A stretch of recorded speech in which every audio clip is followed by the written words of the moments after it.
Welcome to meeting news. నేను ప్రసాద్. రాష్ట్ర ముఖ్యమంత్రి యనమల రేవంత్ రెడ్డి గారు మూసీ ప్రక్షాళన మీద ఒక ఆసక్తికరమైన విషయాన్ని వెల్లడించారు.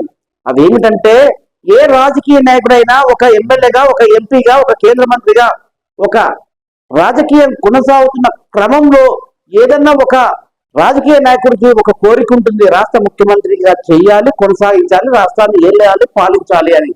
అదే ఆలోచన విధానంతో నేను కూడా వచ్చాను.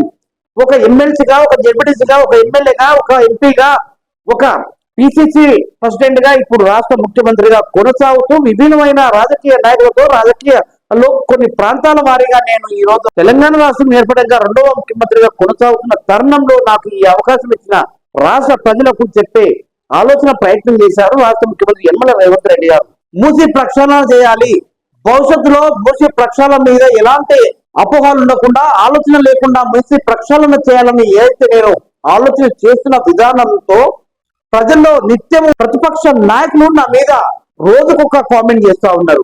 ఏ రాజకీయ నాయకుడికైనా సరే, మనము ఏ ప్రాంతంలోకైనా ఏదైనా ఒక ప్రాజెక్టు చేస్తే శాశ్వతంగా నిలిచిపోయేలా ఉండేలా ఆలోచన చేశారు.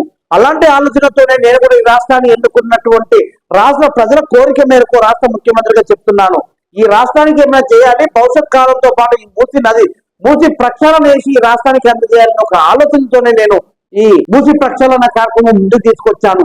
అలాంటి మూసీ నది మీద ఈ రోజు ప్రతిపక్షంలో ఉన్న నాయకులు రోజుకొక నా మీద కామెంట్ చేస్తా ఉన్నారు.